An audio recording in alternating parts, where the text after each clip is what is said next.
mewujudkan lingkungan masyarakat yang layak untuk anak. Indonesia Layak Anak. Melalui idola Indonesia Layak Anak.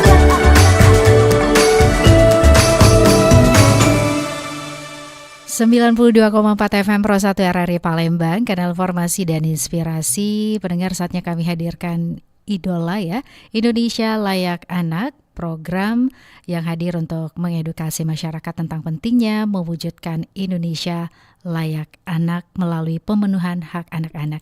Dan pendengar, tentunya Idola ini hadir hingga nanti mendekati pukul 11 ya. Anda yang ingin ikut bergabung dapat langsung menghubungi kami melalui line telepon di 0711369977 atau juga bisa bergabung via WA di 082179279090. Program ini juga kami tampilkan via kanal YouTube Pro 1 RRI Palembang. Juga bisa didengarkan via RRI Digital di App Store dan juga Play Store. Saya Esi dan juga rekan Herol yang bertugas mengucapkan salam jumpa dan selamat mengikuti. Pendengar, dalam program Idola Indonesia Layak Anak untuk kesempatan siang hari ini ya, kita akan membahas topik yang sangat penting dan sensitif, yaitu pengaruh kecerdasan emosional terhadap perlakuan kekerasan pada anak, di mana kekerasan pada anak ini masih menjadi persoalan serius di berbagai lapisan masyarakat, dan salah satu faktor yang dapat membantu mengurangi resiko tersebut adalah kecerdasan emosional ya. Nah, tema yang kami hadirkan ini mengenai pengaruh kecerdasan emosional terhadap perlakuan kekerasan pada anak. Kami juga bersama dengan narasumber kami yang tersambung via Zoom ya saat ini. Ada Ibu Insinyur Elizabeth Esti Rahayu, SPC MPC. Ini merupakan psikolog di Yoga Atma Consulting. Sudah tersambung via Zoom, langsung saja Esi sapa ya. Selamat siang, Ibu Elizabeth. Selamat siang semuanya, Mbak Esi. Ya, terima kasih untuk waktunya ya. Sudah bisa menemani pendengar tentunya dalam acara kita di kesempatan siang hari ini, Idola Indonesia Layak Anak ya.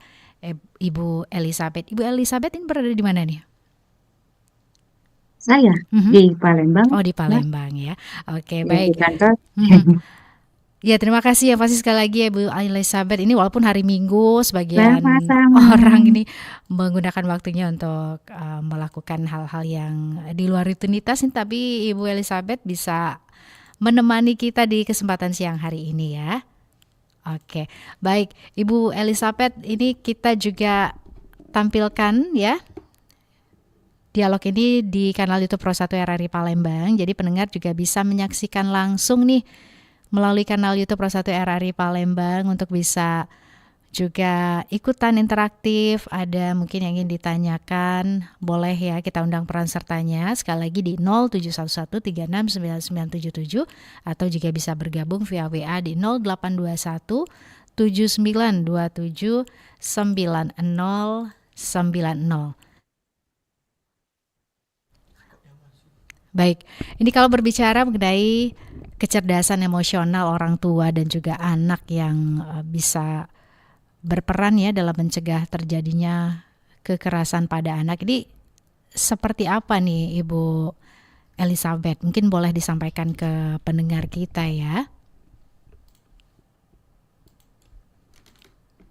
Baik, Mbak.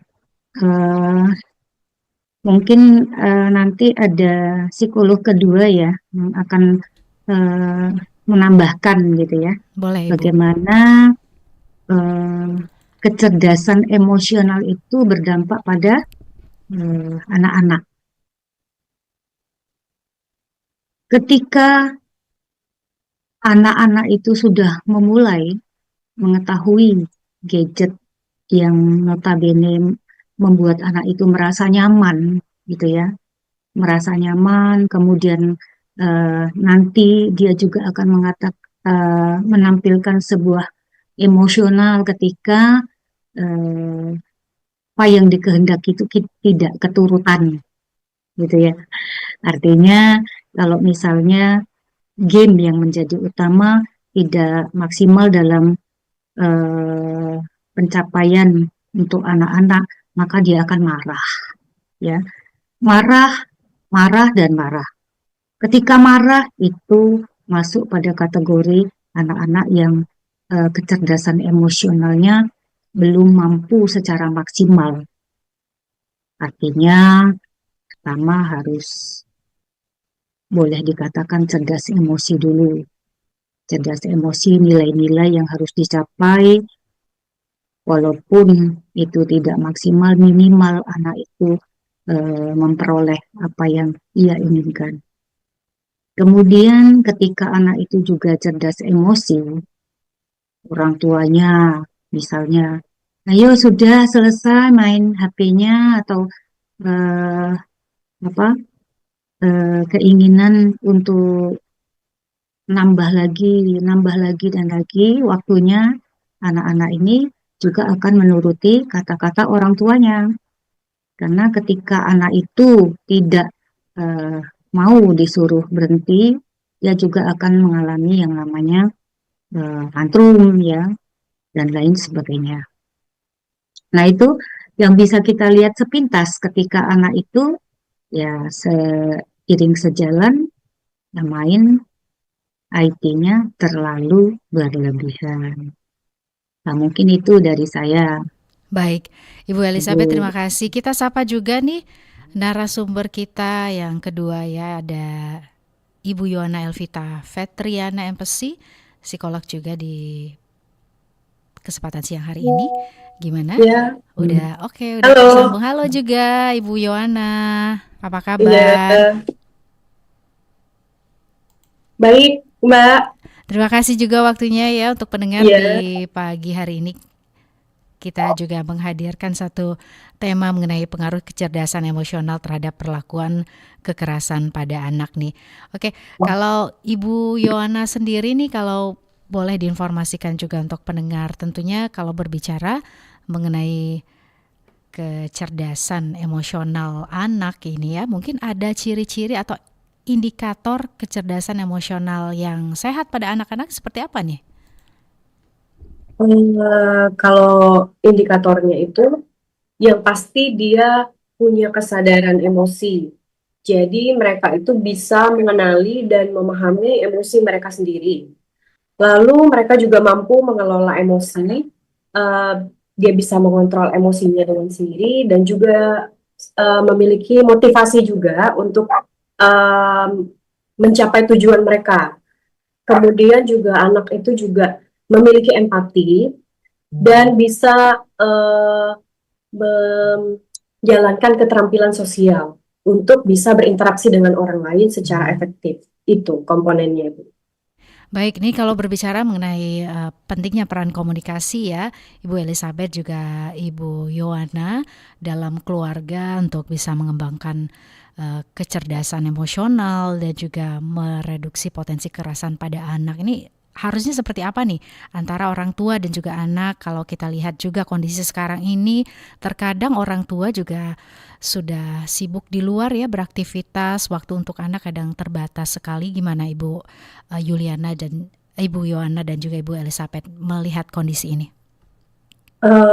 Yang jelas sih orang tua itu harus mengenali juga si emosi anaknya ya, Bu. Lalu mereka juga harus bertindak sebagai seorang teman kepada anak-anaknya, yaitu juga bisa membangun empati. Mereka juga bisa mulai mendengarkan anak-anaknya, berperilaku sebagai seorang teman untuk bisa menumbuhkan empati tersebut dan bisa juga mengenali emosi anaknya juga. Lalu bisa juga bahkan tidak lain juga mereka kalau kesulitan juga bisa melibatkan bantuan profesional gitu untuk bisa bagaimana berkomunikasi dan mengelola emosi anaknya, mempelajarinya juga dengan baik dengan bantuan profesional juga bisa. Baik, kalau Ibu Baik. Elizabeth sendiri gimana nih? Mungkin ada tambahan gitu ya informasinya untuk Ya, pendengar? selain apa kata Ibu Yohana tadi ya, kita juga selain memperhatikan anak, juga tidak usah apa ya, kalau dengan anak itu tidak usah dengan kekerasan, ya. Keras artinya berbicara keras melalui verbal atau dengan fisik, ya. Misalnya anak lagi asik main HP terus langsung direbut gitu ya, atau diambil dengan cara paksa. Kemudian juga kita tidak usah ya apa istilahnya itu ya memberikan kesempatan lah pada anak supaya memang dia juga paham ya. Kemudian ya setidaknya anak-anak itu kan juga ingin main HP, ya gadget dan lain sebagainya karena dunia mereka itu nanti puluhan tahun yang akan datang memang dunianya gadget. Nah, tinggal kita sebagai orang tua bagaimana tadi dikatakan oleh Bu Tata harus begini, harus begitu, itu juga harus diberikan layaknya kita kepada anak dan nantinya akan mendapatkan hasil yang ya sesuai dengan apa yang kita inginkan, gitu, Mbak. Baik, terima kasih Ibu Elizabeth dan juga Ibu Yohana atau Ibu Tata ini ya dipanggil ya.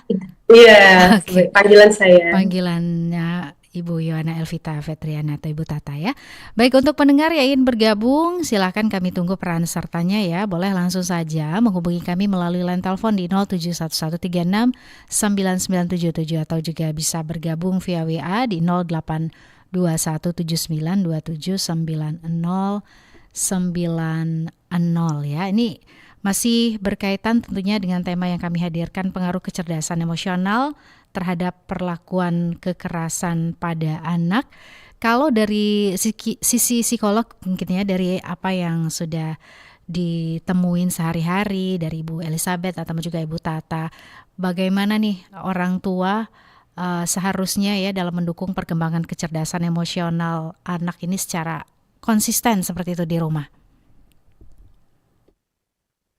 Ya, silakan mungkin dari Ibu Tata terlebih dahulu. Kalau menurut saya sih yang paling penting untuk di rumah ya tadi saya sudah jelaskan itu untuk mengenali emosi anaknya, lalu bisa membangun empati dengan anak.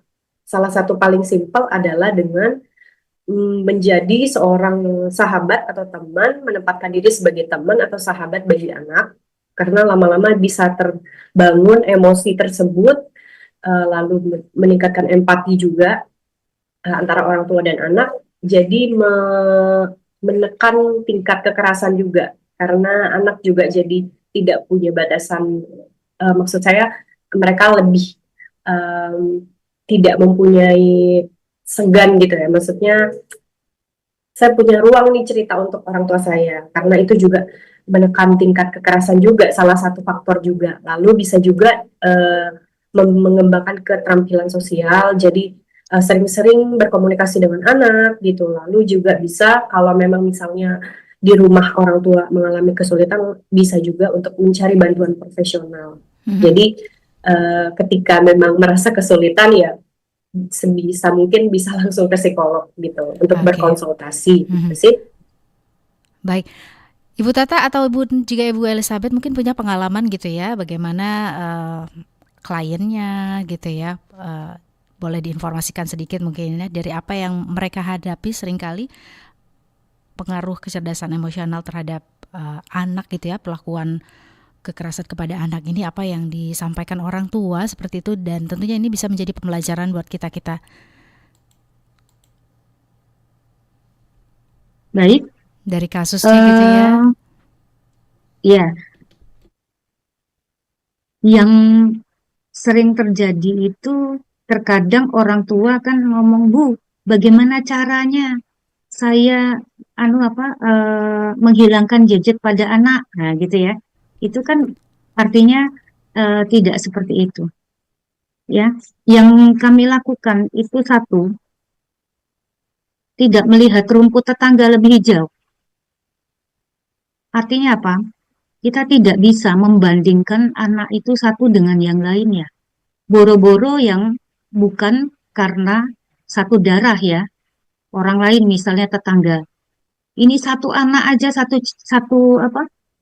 produksi, satu cetakan, satu gaya, keluarnya beda, mau dibandingkan dengan anak-anak yang notabene tidak ada hubungan sama sekali. Nah, itu satu. Yang kedua, bagaimana kita akan memberikan kesempatan anak tuh memiliki kreativitas. Kalau orang tuanya selalu ngomong jangan, awas, harus. Kreativitas itu akan muncul ketika kesempatan itu diberikan pada anak, ya. Jadi ya biarkan dia tumbuh, berkembang. Kalau salah ya diberikan edukasi. Kalau benar diberikan reward, itu yang dibutuhkan oleh anak itu sendiri. Karena kalau anak itu punya kreativitas tinggi di dalam dia mengenali sebuah gadget atau IT, tidak diberikan apresiasi, ya dia mutung, Mbak. Artinya kreativitas itu tidak akan muncul. Baru mau muncul ditebas oleh orang tuanya, baru mau muncul ditebas lagi, awas. Baru mau muncul jangan, baru muncul lagi harus, ya kan? Bagaimana anak itu sendiri akan mempelajari secara maksimal seperti yang dikatakan oleh Ibu Yohana tadi, ya. Artinya tidak apa-apa, berikan kesempatan, kita memberikan juga ruang kecerdasan emosional, nggak usah marah-marah terus ya. Kalau kita marah-marah kan otomatis anaknya juga jengkel dan mangkel dan tidak akan menimbulkan kecerdasan emosional yang maksimal. Gitu, Mbak. Ya, baik Ibu Elizabeth, ini kalau misalnya nih anak melakukan kesalahan seperti itu, nah ini seperti apa orang tua harusnya bersikap ya, memberikan atau menunjukkan mana yang benar, mana yang harusnya dilakukan, dengan hukuman seperti apa nih, atau ada cara lain yang bisa digunakan, yang bisa memberikan edukasi kepada anak tersebut? Kalau menurut saya jangan langsung ya. Ketika anak itu melakukan kesalahan, dia tuh nggak paham sama sekali.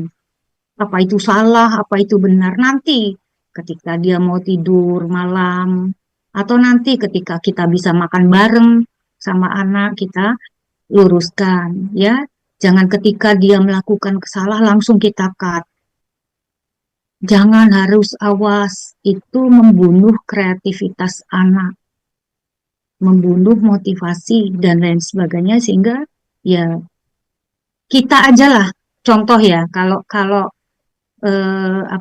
masaknya asin, kalau suami ngomong wah ini gimana nih masaknya asin, nggak betul ini ya, panjang kali lebar kali tinggi kali alas, kita kan lebih down duluan ya. Betul ya Bu ya. Tapi nanti mah kok masake asin, nah besok lagi janganlah. Sama seperti anak, ketika dia melakukan kesalahan, kita langsung cut dengan awas, jangan, harus. Maka rontok yang namanya motivasi. Iya kan? Nah, nanti dulu kita kita tunggu dulu, kita sabar dan lain sebagainya. Nanti setelah itu baru kita beritahu. Gitu, Mbak. Oke, dari Ibu Yohana atau Bu Tata mungkin ada tipsnya ya untuk orang tua, khususnya kalau misalnya anak melakukan kesalahan, apa yang harusnya dilakukan ya? Saya kira sih sama ya, kurang lebihnya. Yang penting sih tidak memarahi pada saat di depan ya, dan nanti kita selesaikan. Ditegurnya mungkin bisa di belakang, karena nanti kita nggak tahu dia tersinggung kalau misalnya kita tegur anak salah atau bagaimana di depan. Jadi lebih baik biarkan dulu, nanti ketika di belakang baru ditegur kalau perilakumu ini juga salah gitu. Kalau menurut saya kayak gitu. Terus memang harus ditekankan juga bahwa sesuatu yang kamu lakukan salah itu ada konsekuensi. Jadi menurut saya juga ketika dia berbuat salah, untuk dikasih konsekuensi pun gak apa, tapi itu kedepannya juga untuk membuat efek jera untuk dia, untuk tidak mengulangi, karena dia bakal tahu kalau dia melakukan sesuatu yang salah, maka akan ada konsekuensi di belakangnya. Gitu aja. Ya, kalau bentuk hukuman atau punishment-nya kira-kira yang seperti apa mungkin, ya? Iya. Dengan apa contohnya gitu ya, Bu? Ya, betul. Ya mungkin potong uang jajan ya, atau tidak dibelikan sesuatu yang dia inginkan gitu kan. Ini konteksnya anak kan, atau mungkin dapat dimarahi, atau memang sebisa mungkin sih untuk mengurangi kekerasan fisik ya Bu. Jadi karena itu dia akan ingat sih sampai besar kalau misalnya menggunakan kekerasan fisik gitu. Kalau menurut saya sih seperti itu. Baik, Ibu Tata, Ibu Elizabeth juga nanti kita akan teruskan ya dialog kita dalam program Idola Indonesia Layak Anak untuk kesempatan siang hari ini ya. Kita undang kembali peran serta pendengar yang ingin ikut bergabung. Silahkan ya, boleh langsung hubungi kami melalui line telepon di 0711369977 atau Anda juga bisa bergabung via WA ya di 082179279090. Kita jeda sebentar ya, Ibu Yohana juga Ibu Elizabeth, tetap terus bersama kami di 92,4 FM Pro 1 RRI Palembang, kanal informasi dan inspirasi. Pro 1.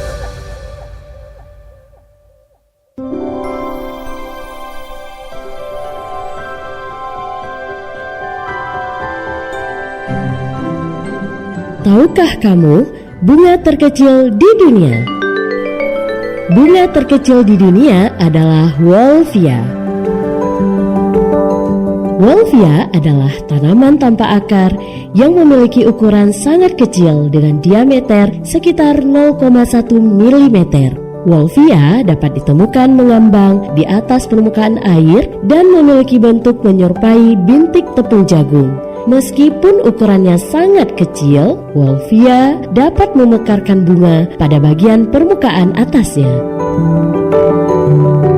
Bunga ini memiliki satu benang sari dan satu putik. Karena ukurannya sangat kecil, diperlukan kaca pembesar atau mikroskop untuk melihatnya. Wolffia memiliki beberapa spesies seperti Wolffia angusta, Wolffia ariza, dan Wolffia australiana. Wolffia tidak hanya menarik karena ukurannya, tetapi juga karena peran pentingnya dalam melindungi ekosistem bumi.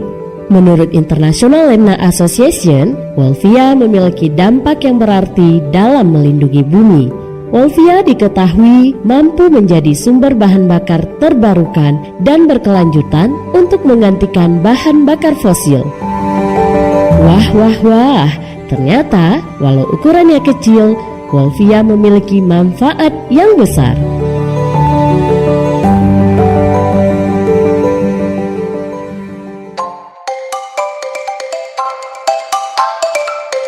Tahukah kamu, logo warna pada kemasan obat seringkali memiliki arti penting yang dapat membantu kita mengenali jenis obat, tingkat keamanannya, atau kelas terapinya.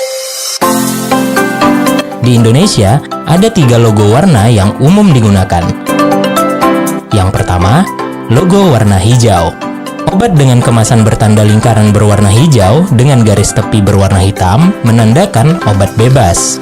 Obat bebas adalah obat yang dijual bebas di pasaran dan dapat dibeli tanpa resep dokter. Yang kedua, logo warna biru. Obat dengan kemasan yang memiliki tanda lingkaran berwarna biru dan garis tepi berwarna hitam ini sebenarnya termasuk ke dalam obat keras.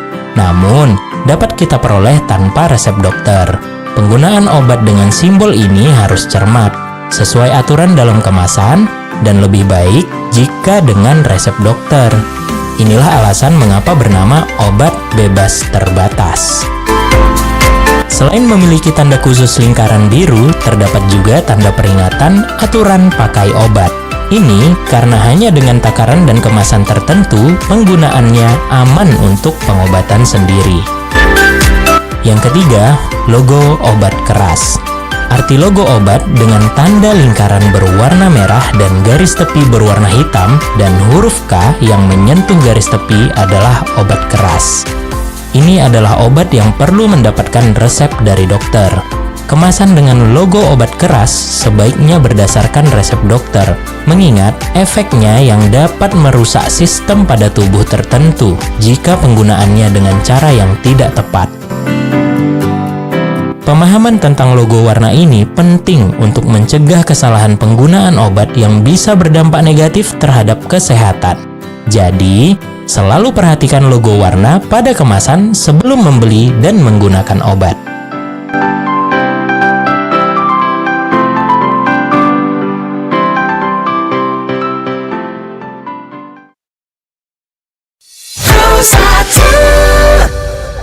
Pro 92,4 FM Pro 1 RRI Palembang, kanal informasi dan inspirasi terus bersama Anda pendengar dalam program Idola Indonesia Layak Anak. Untuk kesempatan kali ini ya, kami berdialog bersama dengan narasumber kami, ada Insinyur Elizabeth Esti Rahayu Espesi Empesi, psikolog dari Yoga Atma Consulting, dan juga ada Ibu Yohana Elvita Fetriana Empesi atau Ibu Tata, ini juga merupakan psikolog.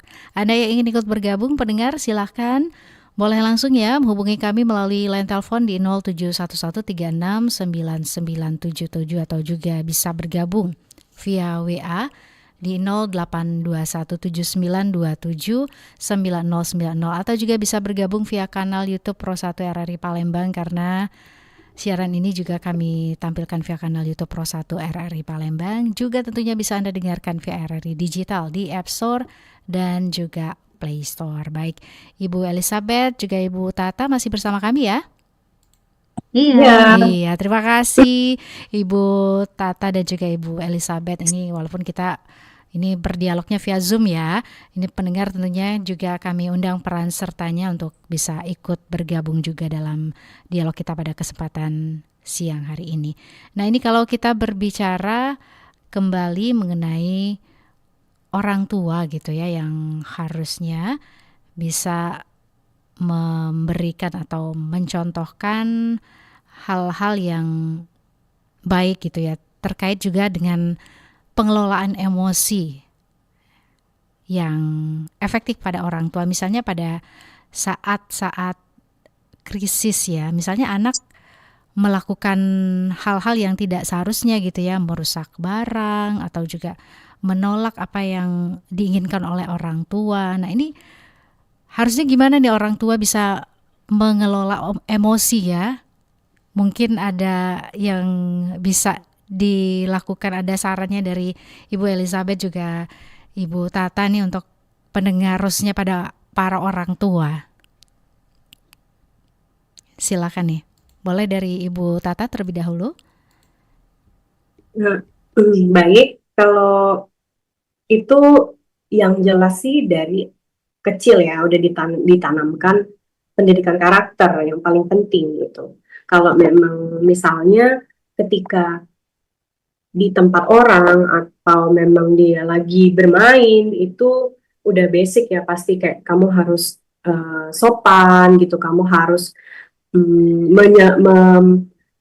membereskan mainanmu sendiri gitu. Jadi itu udah berguna untuk karakter-karakter yang sangat berguna untuk dirinya sendiri. Jadi itu yang paling harus ditanamkan. Itu udah basic ya, Bu, dalam anak yang harus ditanamkan gitu. Lalu kalau memang dia sudah merusak ya diajarkan untuk meminta maaf, bagaimana apa yang sudah kamu lakukan itu mengganggu orang lain atau mengganggu orang tuamu, itu adalah kesalahan dan kamu harus meminta maaf. Lalu juga orang tua juga harus mengajarkan barang itu juga memiliki nilai gitu. Jadi dia harus menjaga gitu, kalau punya mainan, punya barang itu juga ini nggak kamu dapatkan secara gratis loh. Jadi orang tua tuh juga belinya itu dengan tenaga, dengan uang. Jadi harus ditanamkan juga ke anak kalau barang itu punya nilai gitu. Jadi kamu tidak bisa seenaknya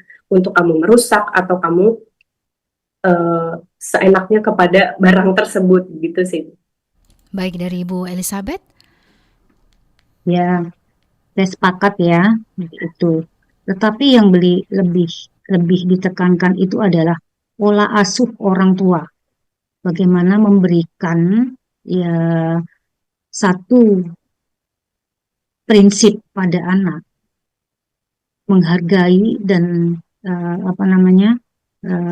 mempertahankan apa yang diperoleh. Karena kalau tidak salah itu kan zaman dulu itu tidak ada yang namanya gadget gitu ya. Artinya anak main dengan dunianya sendiri. yang bersifat fisik, main klonengan, main bekel, main apa itu juga masih bisa diterapkan pada anak-anak ya. Jadi eh, pengaruh kecerdasan emosional itu juga berawal dari pola asuhnya orang tua. Baik, Ibu Karena Elizabeth. apa ya? Mhm. Karena kalau dibandingkan dengan dulu kan, dulu zaman kita ibunya anaknya 9 bisa dirawat sendiri gitu. Tanpa ada Sekarang babysitter gitu anaknya ya. 2, wes gak karuan lagi lah. Iya, sampai Ya, emosi mungkin ya Bu ya. kecanggihan. Oke, Ibu Iya. Elizabeth juga Ibu Tata, kita sudah tersambung dengan pendengar. Aduh, sayang sekali terputus ya. Jadi silakan untuk pendengar yang ingin ikut bergabung, kami tunggu peran sertanya. Mungkin ada hal-hal yang ingin Anda tanyakan. Ini mumpung kita bersama dengan psikolog yang akan langsung menjawab pertanyaan dari pendengar, tentunya ada Ibu Yohana Elvita Fetriana Empesi dan juga ada Ibu Insinyur Elizabeth Esti Rahayu Empesi. Ini psikolog Yoga Atma Consulting ya. Jadi silahkan bisa dimanfaatkan untuk bisa konsultasi gratis. Jadi judulnya ya di siang ini ya, Ibu Tata juga Ibu Elizabeth. Untuk pendengar ini sudah tersambung kembali. Kita sapa ya, Pro 1, selamat siang. Selamat siang Mbak Esti. Iya, ini Pak Zakaria di Kenten ya. Iya. Silakan Pak Zakaria, ada hal yang ingin ditanyakan? Iya, selamat pagi Ibu dari psikolog ya. Ibu Yohana. Ya, selamat pagi Pak. Pagi Pak. Ya, Ibu Yohana dan Ibu Elizabeth, Pak Iya. Zakaria. Begini Bu ya. Saya ini termasuk mengamati masalah pendidikan anak. Dari zamannya dulu ada Ayah Edi itu ya. Oke, Bapak Zakaria, mohon maaf, ini monitor radionya boleh dikecilkan sedikit biar tidak feedback ya, Ya, udah, dan tidak menggema ya. udah. Udah? Oke, silakan. Ya. Jadi begini ya. Jadi di Indonesia ini pendidikan di sekolah-sekolah itu ya, kebanyakan anak-anak tuh diajarin membaca pada usia kelas 1, kelas 2 gitu. Sedangkan kata saya mendengar itu di luar negeri itu belum diajarin yang begitu. Mereka diajarin udah usia kelas 3, kelas 4 gitu. Jadi itu tadi mereka banyak diajarin masalah soal disiplin, ketertiban di dalam sekolah itu. Belajar anak ini itu wirausahaan. Jadi bagaimana menurut Ibu ya? Kalau misalnya anak-anak yang banyak diajarin masalah di homeschooling, belajar sendiri di rumah itu. Bagaimana tanggapannya, bagaimana tantangannya ke depan. Kalau bisa ya ada perubahan lah gitu. Pendidikan di Indonesia ini lebih baik seperti di luar negeri. Terima kasih penjelasannya Ibu. Terima kasih juga Pak Zakaria atensinya ya. Waalaikumsalam warahmatullahi wabarakatuh. Ini pendengar setia kita ya, Pak Zakaria yang ada di Kenten. Terima kasih untuk pertanyaannya, menyoroti juga mengenai pembelajaran pendidikan di Indonesia seperti itu ya. Kalau Pak Zakaria tadi menyampaikan ini kalau untuk pembelajaran biasanya di luar gitu ya, negara luar, ini baru untuk membaca misalnya di kelas sekitar kelas 3 gitu ya. Kalau di kita udah mulai diberlakukan kelas 1, kelas 2. Nah, ini gimana juga ini kalau untuk edukasi yang melalui homeschooling ya, tanggapan Ibu Yona juga Ibu Elizabeth, tantangan ke depannya nanti yang akan dihadapi. Boleh nih langsung ditanggapi Ibu Tata terlebih dahulu, silakan. Tadi saya sebenarnya kurang jelas untuk pertanyaannya, boleh diulangin? Iya. Mohon maaf Bu. Baik, jadi tadi Ibu Tata jadinya Bapak Zakaria yang ada di Kenten tadi ini menanyakan mengenai pembelajaran atau pendidikan yang diberlakukan di kita gitu ya di Indonesia. Kalau biasanya anak-anak nih kelas 1, kelas 2 nih sudah mulai diajarkan membaca seperti itu. Tapi kalau di luar negeri ini baru di kisaran kelas 3 gitu ya, 4. Mereka sebelumnya ini hanya bermain saja seperti itu. Dan juga ditanyakan mengenai metode pembelajaran homeschooling ya. Oke, boleh nih mungkin ada komentarnya mengenai homeschooling ini, tantangan ke depannya seperti apa, tanggapannya tentang homeschooling juga gitu ya. Kalau jadi ada hal-hal yang disoroti oleh Pak Zakaria nih mengenai pendidikan anak ya.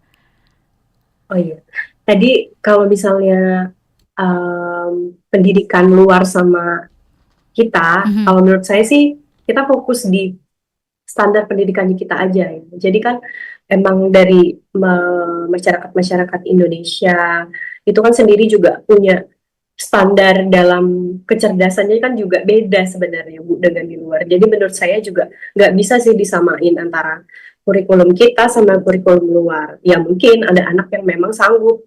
Nah pada saat itu mungkin anaknya memang memilih untuk di international school karena mereka juga sanggup untuk menerima kurikulum yang berbeda, dari bahasa yang bilingual gitu, yang banyak banyak bahasa yang mereka terima. Jadi, tapi kalau menurut saya kalau dari anaknya belum sanggup, mending menggunakan kurikulum Indonesia saja, tidak usah mematok harus seperti kurikulum yang ada di luar negeri. Lalu untuk homeschooling itu menurut saya sah-sah aja ketika ada emang sesuatu yang tidak bisa dipaksakan, anak tidak bisa masuk ke sekolah di yang reguler gitu. Tapi kalau menurut saya sih saya lebih menyarankan di sekolah reguler gitu Bu. Untuk homeschooling sendiri juga karena keterbatasan dalam interaksi sosial dengan teman-teman sebayanya. Jadi memang mungkin masalah akademis dia lebih fokus, namun interaksi sosialnya mungkin bisa lebih didapatkan di sekolah reguler gitu sih Bu. Baik, Ibu Elizabeth, mungkin ada waktu yang ideal gitu ya untuk anak-anak mulai belajar membaca seperti itu. Apakah memang dari usia yang sangat dini atau gimana nih harusnya gitu ya? Baik, Kalau untuk membaca gitu ya. ya, kalau calistung itu ya untuk anak-anak yang notabene playgroup, TKA atau TKB itu sebenarnya belum disarankan, ya.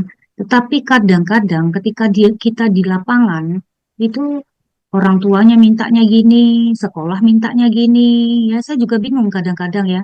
Kalau diajarkan anaknya yang apa merasa terbebani, tidak diajarkan kurikulum di kelas 1, 2, 3 sudah harus diajarkan calistung gitu ya. Kalau pada prinsipnya saya pernah ini ya istilahnya itu perbandingan ya. Justru di luar negeri itu mereka tidak konsepnya tidak calistung, belajar sambil main, main sambil belajar, ya sesuai dengan apa yang dibutuhkan oleh anak itu sendiri. Ada karena ada anak yang belum usianya 5 tahun udah bisa baca, ada yang 7 tahun belum siap untuk masuk SD. Nah ini kan kadang-kadang dilema untuk kita sendiri. Ujung-ujungnya kan kita memaksakan anak untuk bisa baca tulis berhitung pada usia yang memang belum waktunya. Karena waktunya itu kalau nggak salah itu kelas 2 atau ya maksimal kelas 3. Pasti dia sudah bisa membaca nulis berhitung kalau kita sudah mengenal angka dari mereka, misalnya IQ-nya, emosionalnya, spiritualnya, dan lain-lain ya. Nah, jadi itu kadang-kadang gini Bu, pelajaran saya di SMP itu udah di apa? Udah dipelajari anak kelas 2 kali-kalian misalnya ya kan. Kali pinjam, tambah pinjam, kurang pinjam gitu. Itu sebenarnya sih belum. Tetapi kenyataan di lapangan, oh Ibu, kami nggak bisa ini, harus harus bisa nih baca Iya, tulis berhitung ya. betul. Terpaksa kita ajarkan gitu kan. Mhm, Padahal konsepnya belajar sambil main, main sambil belajar, TK itu, mhm. gitu Oke. Mbak. Orang tua juga kayaknya udah ini banget gitu ya kalau anaknya belum bisa membaca, menulis, berhitung gitu ya di SD kelas Di 1 kelas gitu satu, ya kan udah iya, ini banget gitu ya. Oke, iya. baik. Harusnya seperti itu ya Ibu Elizabeth. Baik, kita sudah di penghujung acara nih dalam Dialog Idola untuk kesempatan siang hari ini. Mungkin ada pesan-pesan penting yang ingin disampaikan untuk pendengar kita dari Ibu Elizabeth terlebih dahulu. Silakan Ibu. Ya, kalau menurut saya eh, kekerasan di dalam apa kecerdasan emosional itu dipengaruhi oleh eh, pola asuh orang tua.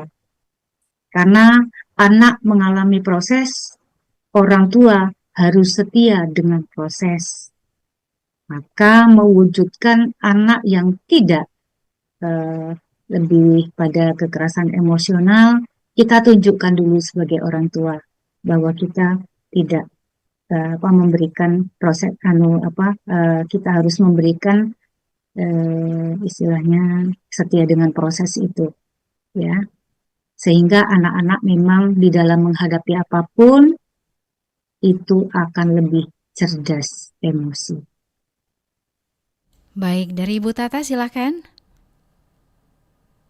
Ya, kalau menurut saya itu kecerdasan emosi itu paling penting ya, apalagi diajarkan oleh orang tua untuk mengatasi kekerasan. Karena berdampak sampai dia dewasa, kecerdasan emosi yang matang juga banyak berpengaruh pada banyak hal dalam mengambil keputusan, dalam mengelola emosi, dalam menentukan masa depan, itu menggunakan kecerdasan emosi. Jadi menurut saya pendekatan orang tua dalam membangun empati dan membangun emosi anak untuk pertumbuhan kecerdasan emosinya tuh sangat harus diperhatikan dari dia kecil karena banyak dampaknya ketika besar sih gitu. Baik Ibu Tata juga Ibu Elizabeth, terima kasih sudah bergabung bersama kami dalam program Idola Indonesia Layak Anak untuk kesempatan siang hari ini ya. Informasinya, insight-insight yang diberikan semoga tentunya dapat bermanfaat untuk pendengar kita. Pentingnya kecerdasan emosional dalam mencegah dan juga mengurangi kekerasan pada anak ini. Baik, sekali lagi terima kasih. Mudah-mudahan next session kita bisa jumpa ya di langsung gitu ya, Ibu Tata juga Ibu Elizabeth. Salam untuk keluarga tercinta, salam sehat juga pastinya. Selamat siang. Selamat siang, terima Iya, kasih. Mbak Esi. Terima kasih. Baik pendengar, demikian dialog kita pada kesempatan siang hari ini ya. Tadi kami sudah bersama dengan 2 orang narasumber kami dalam program yang kami hadirkan untuk Anda. Jadi program weekly mingguan yang kami hadirkan untuk Anda ada Idola Indonesia Layak Anak. Untuk kesempatan siang hari ini tadi kita sudah berbincang bersama dengan 2 orang narasumber kami, ada Insinyur Elizabeth S. Rahayu SPC MPC, psikolog Yoga Atma Consulting, dan juga ada Ibu Yohana Elvita Fetriana MPC, juga merupakan psikolog untuk Idola Indonesia Layak Anak di hari ini ya, hari Minggu 23 November 2025. Saya Esi dan rekan Hero pamit, dan juga pendengar program ini mengakhiri kebersamaan Esi menemani Anda dalam rangkaian acara yang kami hadirkan untuk Anda di kesempatan siang hari ini ya. Nanti pukul 11 kami juga akan menghadirkan program Dinamika Olahraga. Saya Esi pamit ya dari ruang dengar Anda. Terima kasih. Wassalamualaikum warahmatullahi wabarakatuh. Baru saja kita ikuti Idola Indonesia Layak Anak bersama Pro 1 RRI Palembang, kanal informasi dan inspirasi.